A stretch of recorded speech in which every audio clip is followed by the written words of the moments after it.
Oh, vaya, esta serie de Alien Planeta Tierra empezó bien, tal y como lo digo en este video. Pero a partir del capítulo 4, esta serie se fue en picada y sin freno. Diablos, ¿cómo puede haber 4 capítulos súper aburridos que no pasa absolutamente nada? Le quitaron todo lo que tenía especial a la saga, pusieron al Xenomorph como si fuera el Velociraptor de Jurassic World y ahora yo no entiendo todo esto de la trama de los sintéticos. Los sintéticos siempre han sido psicópatas que adoran a los xenomorfos, pero aquí en esta serie llevaron esa psicopatía a otro nivel. Digo, en la película clásica todo pasó por culpa de Ash y su admiración hacia los xenomorfos. Todo lo ocurrido tanto en Prometeo como en Alien Covenant fue culpa de David. Incluso Bishop dice que admira a los xenomorfos. Toda esta trama de Wendy y el resto de los niños con los xenomorfos es terrible porque, a ver, convertir al xenomorfo en un perro fue la peor idea que pudieron haber tenido en esta serie. Y es que hablando netamente de los personajes, por Dios, qué personajes tan aburridos. El único personaje interesante era Kirsch y Morrow y al final tuvieron un desenlace completamente decepcionante. Pero vamos a ir hablando capítulo por capítulo a partir del tercer capítulo en adelante y al final daremos una conclusión final de todo este despelote.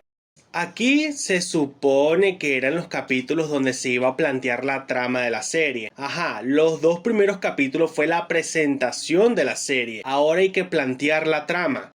Esto no se hace tanto en el capítulo 2 como el 3, simplemente son un montón de escenas sin ningún tipo de contexto, unas pseudotramas que se van por ahí que planteando como el Wendy conexión con el xenomorfo que nunca te dejan en claro porque Wendy es especial, esto lo hablaremos al final. La trama de Slightly con Morrow, que la verdad era la única trama interesante y al final fue súper decepcionante. Y es que literal, la única trama buena tuvo un mal desenlace. ¡Qué vaina tan mala!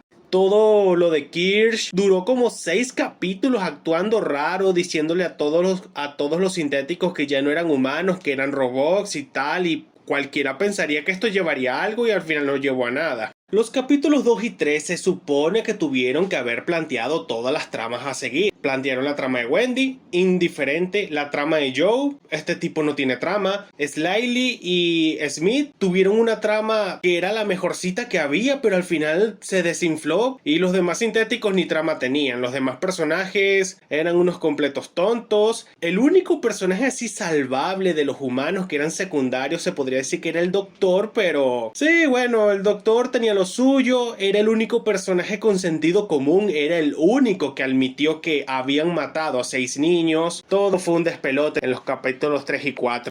El capítulo 5 no tiene ni siquiera razón de existir, o sea, ¿para qué existe este capítulo? Si sabemos el resultado, todo lo que se nos habla en el capítulo 5. A ver, este capítulo no aporta nada, todo lo que pasa ya lo sabemos. Simplemente son 40 y pico de minutos viendo un montón de idiotas haciendo idioteces. Y a ver, si analizamos el contexto se podría entender por qué actúan así. 60 años en el espacio, más o menos 5 años calándose uno con otros, posiblemente todos se caen mal. Y a ver, se podría entender, pero el capítulo es malo hasta por gusto. La caída del no retorno. El capítulo 6 y 7 fueron simplemente tontos porque, a ver, aquí se supone que cuando todo debió haber explotado, pero no, el capítulo 6 pasan cosas pero no llegamos a ningún lado. En el capítulo 7 más de lo mismo, pasan cosas y no llegamos a ningún lado. A ver, aquí la trama más interesante era la de Slightly y Smith y Kirsch. Eso fue más o menos lo único bueno de estos 2 capítulos, porque del resto no hay nada que decir. Wendy de repente se le volaron las chapas y de repente asumió, se dio por entender, bueno, no soy humana, soy un sintético, vamos a actuar como tal, como Kirsch, solo que peor, con más autoridad. Y bueno, todo esto fue un despelote, la pelirroja ni pincha ni corta y francamente es el personaje más tonto y aburrido y de manera irónica es la única que ha matado aquí hasta ahora. Ajá, estuvo bien, pero lo que pasó en el capítulo 8, bueno, cae completamente. Smith y Slightly fueron los únicos personajes relativamente interesantes que tuvieron una trama más o menos buena, pero al final se quedó en nada. Morrow vendió humo y al igual que Yutani también vendió humo.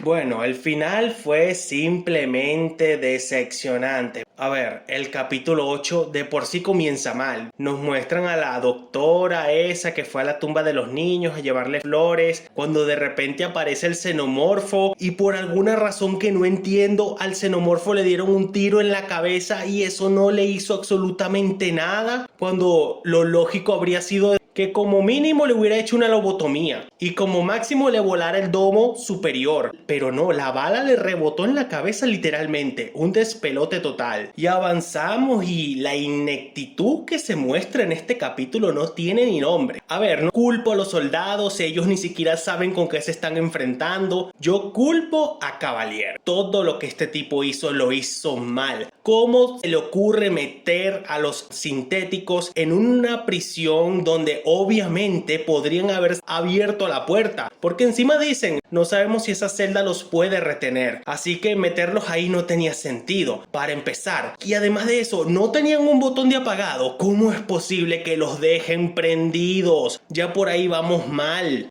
Después de muchas cosas malas, después de muchas malas decisiones, los niños se ponen a jugar a los fantasmas, asustan a Benjamín, la morena pelirroja, con una explosión en un ascensor, fue puro humo. Después Cavalier se fue a hacer el canchero con los niños y al final estos se rebelaron de una forma súper tonta. Todo pasó de una forma que, o sea, pasaron muchas cosas. La gente de Weyland-Yutani llegó en aviones como si fuera un ejército conquistador, pero eso no pasó a nada. Toda la trama del pulpojo tampoco llevó a ningún lado. O sea, hubo una escena bastante intensa entre el pulpojo y Joe, pero al final eso no fue para nada. El pulpojo fue bastante neutralizado de forma muy fácil, lo que debería ser entendible. Más bien me pregunto por qué Joe no lo agarró con las manos, porque ni que fuera tan grande. Después íbamos a ver una pelea de sintéticos, pero los poderes mágicos de Wendy detuvieron al sintético calvo de no poder hacer nada, cuando unos segundos antes se había demostrado que él le podría dar una paliza. Lo detuvo, no hubo pelea, no hubo tensión. En este capítulo pasaron muchas cosas, pero a la vez no pasó nada. Parece un capítulo previo, un capítulo final. ¿Por qué? ¿Por qué dejaron todo esto en suspenso? Por ahí estuve investigando para ver si ya confirmaron la segunda temporada y oh sorpresa, no hay confirmación de segunda temporada. Si deciden cancelar esta serie, habrá sido la vendida de humo más grande de la historia de Alien. Se dirán muchas cosas malas de Prometeo y Alien Covenant, pero esas dos películas le dan 1000 vueltas a esta serie. Muchas cosas mal en esta serie que yo me puse a analizar y que no tienen sentido. El sábado pasado me vi la película de Prometeo otra vez y me di cuenta de que lo de Weyland-Yutani en esta serie no tiene sentido, porque Prometeo ocurre en el año 2081 y esta serie ocurre en el 2120. Pero los de la nave Maginot se fueron en el 55, por lo tanto, y ya trabajaban para Weyland-Yutani. Aquí hay un agujero argumental con respecto a cuándo se fusionaron Yutani y Weyland que nadie se ha dado cuenta, o simplemente los showrunners no se quisieron dar cuenta. Y al final todos los sintéticos se rebelan, capturan a todos, Joe queda como el único humano del lado de los sintéticos y ese parece, no sé si es que está asustado o qué lo que. Los xenomorfos por alguna razón que no entiendo obedecen a Wendy porque sí, o sea, esto no tiene ningún tipo de sentido. Los xenomorfos no deberían obedecer a nadie. No hay razón, no hay lógica aquí, no hay nada. Todo esto no tiene sentido de nada. Y es que, a ver, esto de los xenomorfos no tiene sentido porque recuerden que en Alien 4 se dijo que ellos no son mascotas. Los tenían en cautiverio y los xenomorfos se escaparon. La inteligencia de los xenomorfos es bastante grande. Que Wendy haya podido domesticar a dos xenomorfos no tiene sentido. El hecho de que ella pueda controlarlos no tiene sentido. Y ahora voy a cuestionarme 4 preguntas que me hice a lo largo de esta serie.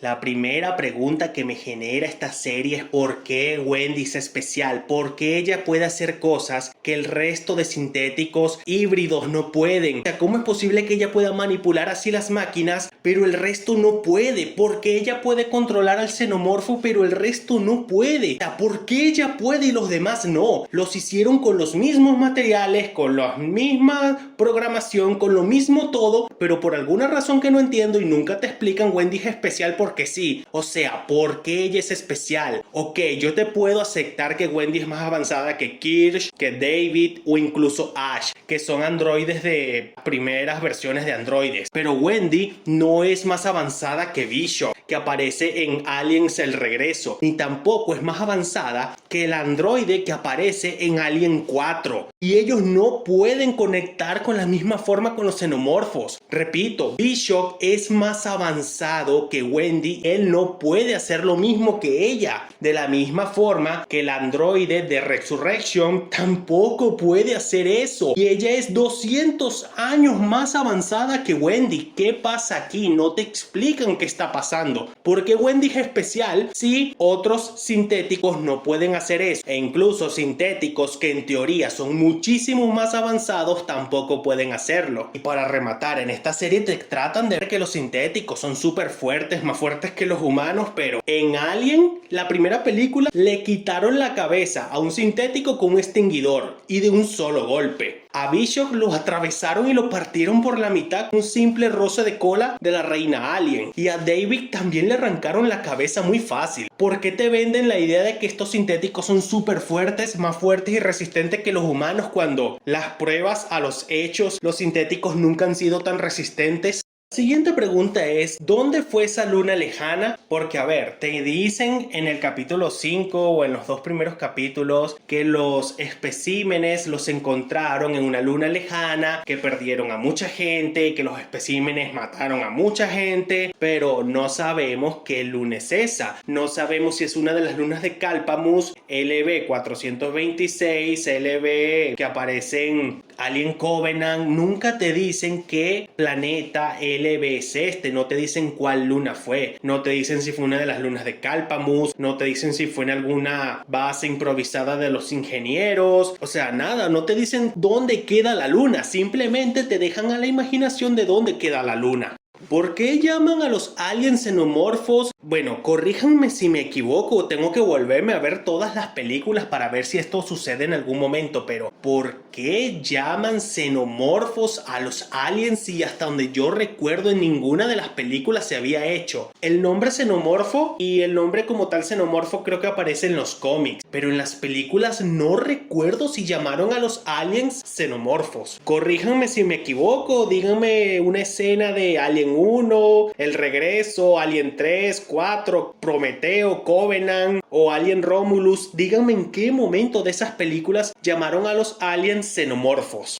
Esta serie no sé si es un retcon o lo que sea, pero a ver, aquí hay una cosa que aclarar. En el universo Alien sí existen gobiernos. Weyland-Yutani es la corporación máxima del planeta Tierra, pero como tal existen 3 gobiernos en el mundo. Existen las Américas Unidas, la Unión de 3 Mundos y el Imperio Progresista. Es decir, existe el gobierno capitalista, el comunista y el socialista. Existen 3 gobiernos en el universo Alien, cada uno teniendo una parte del planeta. Encima de eso, la única corporación que tiene voz y voto en el espacio es Weyland-Yutani. Los gobiernos también tienen bases espaciales y cosas así, pero Weyland-Yutani es quien monopolizó el universo como tal. En ninguna de las películas, cómics, se dice que hay más corporaciones, solamente hay una. Bueno, habían 2 y se fusionaron, que eran Weyland y Yutani. No te dicen nada de la tal Dynami, Prodigy y la otra que no recuerdo su nombre, las otras 2. Nunca te las mencionan, o sea, yo podría entender que fueran empresas que van a su lado y que no andan pendientes de lo que haga Weyland-Yutani, pero decir 5 corporaciones tienen el control total del mundo cuando como tal existen 3 gobiernos que gobiernan al mundo no tiene sentido.